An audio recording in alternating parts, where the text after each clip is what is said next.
Royal Hearts Warming. Written by Test for Echo. Her eyes shot open. Today was the day that she had looked forward to the most out of all other days. Today was Hearts Warming Day. In excitement, Princess Luna hopped out of her bed, barely containing a squeal of delight. Almost instantly, she turned on her nightstand lamp, bathing her royal chambers in a soft glow. With a quick turn, she saw the object of her affections. Hanging from the mantelpiece above the fireplace was a long, striped blue sock.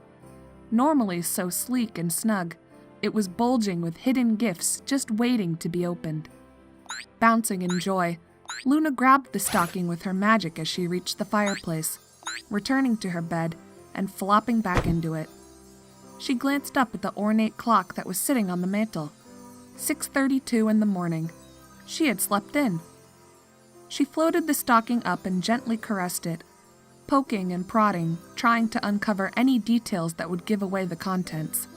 Concentrating hard, she stuck out her tongue out of the sheer challenge that awaited her skilled hooves.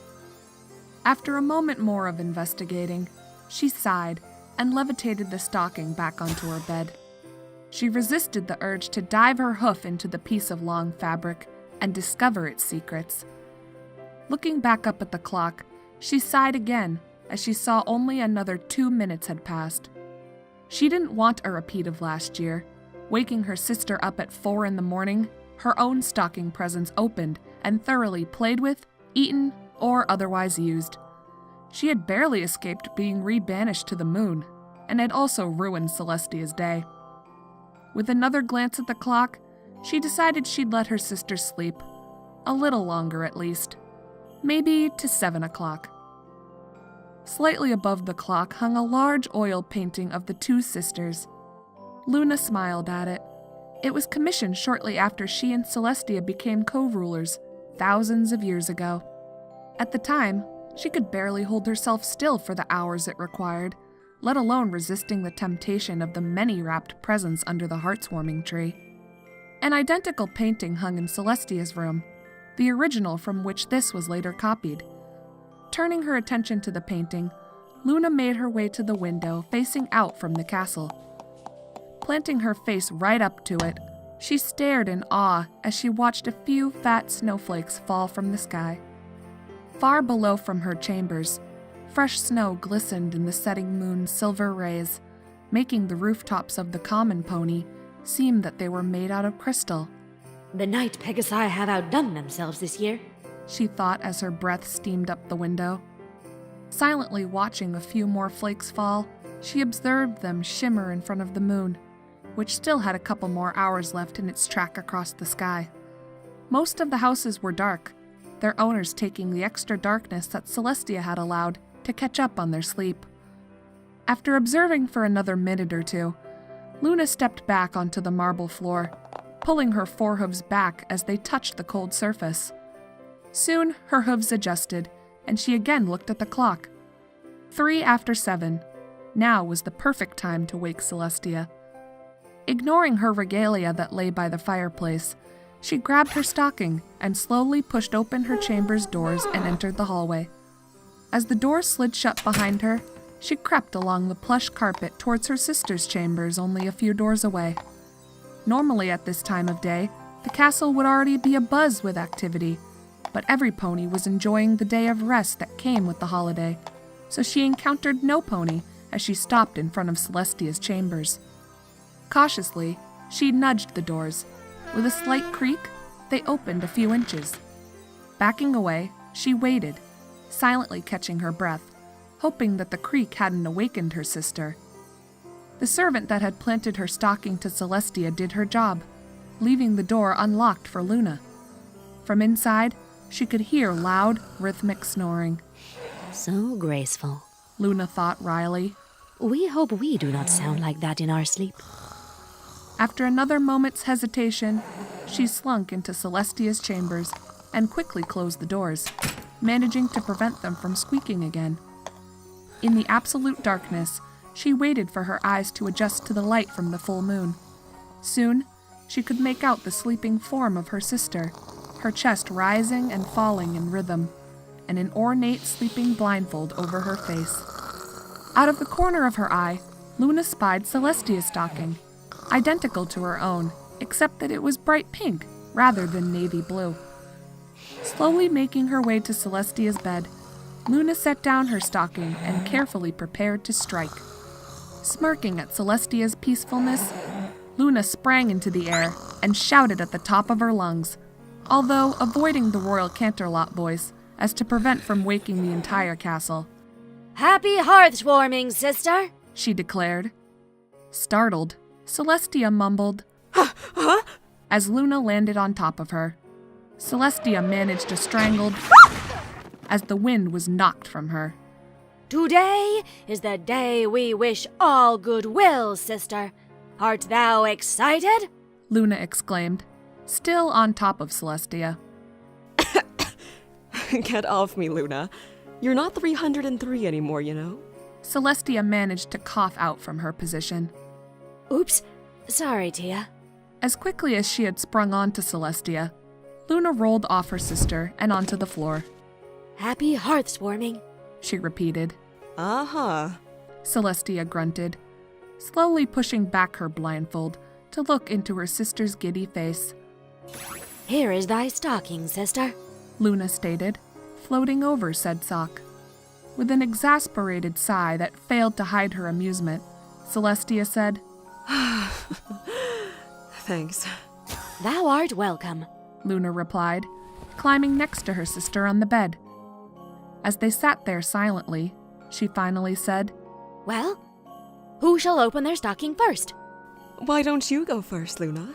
You seem so anxious. Celestia suggested, flicking on a light with her magic. Not needing another urge, Luna dug into her stocking, pulling out candy and a couple of other wrapped packages. Shaking the larger of the two, Luna glanced at Celestia as she chuckled at her childlike eagerness. Breaking open the wrapping paper, Luna gasped. A miniature model chariot! As it revealed a box advertising a lifelike model to be built inside. Celestia only smiled and prodded Luna to open the other present. Quickly doing so, she revealed a small box, like something found in a bakery. What is it? She asked, confused at the box. Why don't you open it? Celestia prodded. Agreeing, Luna pried the lid of the box off, and her eyes lit up at what lay inside. A moon pie? She asked excitedly, looking back up at Celestia, who was smiling at her sister's surprise. Homemade, just the way you remember them. Celestia stated. How do you... I had the kitchen servants do some digging around in the recipe books in search of it. I tried one myself, and I think they captured the old style quite well, don't you think? Celestia explained, as Luna hungrily chomped down on the confection, a satisfied sigh escaping her lips. Nodding at Celestia's question, Luna finished her treat and motioned toward the other stocking. As Luna opened one of the candies that came in her stocking, Celestia began pulling out the stuffers of her stocking, pulling out a few similar treats that she had put in Luna's. Reaching the bottom, she pulled out a single box, larger than either of Luna's.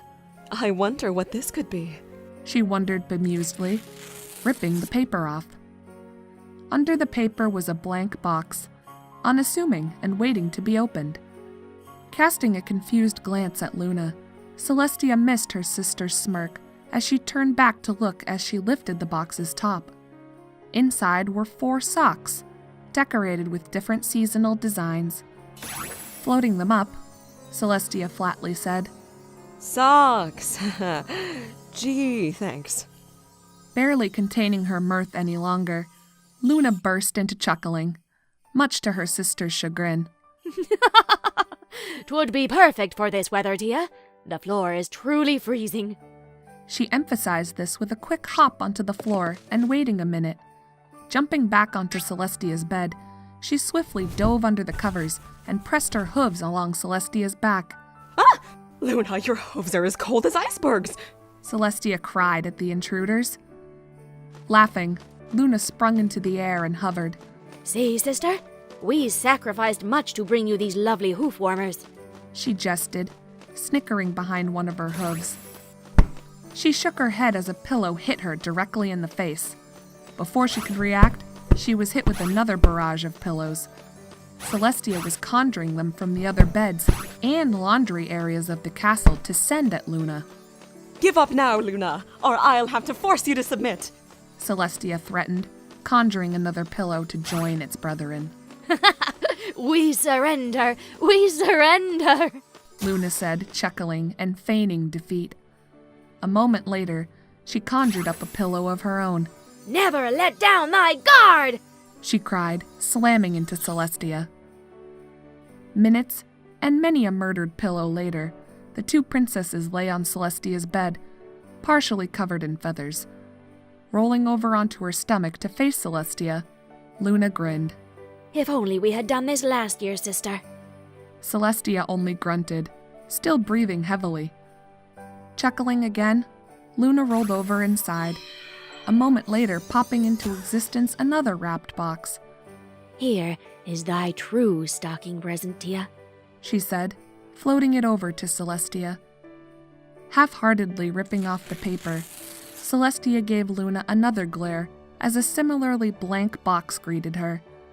Her sister only gave a sincere look and nodded towards the box. Opening the box, Celestia pulled out an elaborate dream catcher, hoof-crafted by an expert. In case we are never there for you in a nightmare, we can observe it and turn it into a good dream at a later time, Luna told her. That's very thoughtful of you, Luna, Celestia replied, drawing her sister in an embrace. Suddenly, from behind them, they heard an alarmed gasp. In the doorway stood a flabbergasted servant, staring alarmed at the mess of feathers and broken pillowcases strewn about the chambers. We can explain all this, Celestia chuckled at the surprised servant. Glancing on the clock on Celestia's mantelpiece, Luna said, Come, sister. It is time to usher in the day. She hopped onto the floor and flinched at the cold marble.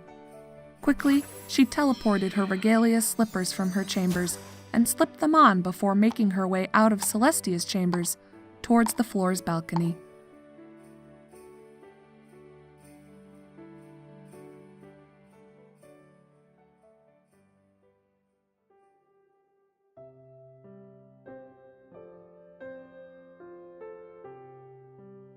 Nighttime was beginning to fall, and after a hard day's work of opening presents and visiting family, the city of Canterlot was beginning to slow down for a restful evening.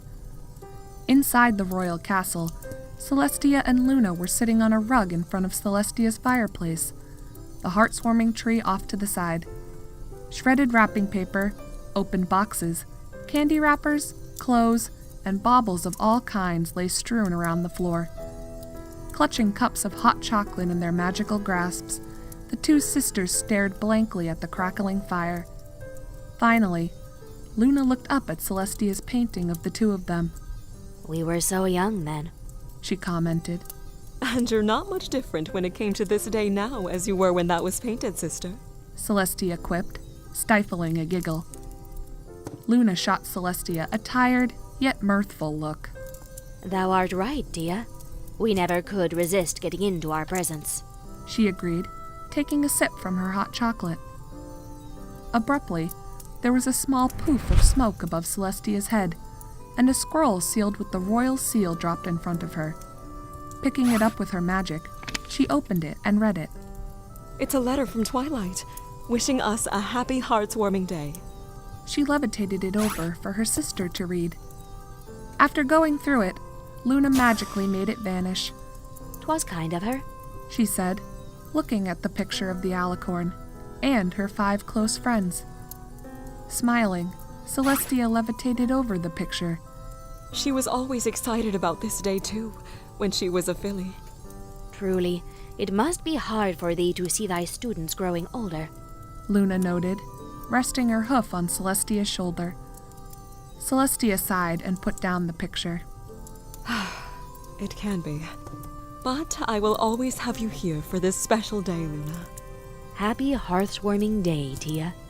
Luna said, moving up to Celestia and placing a wing around her. Happy Heart's warming day, Luna. Celestia replied, returning the embrace.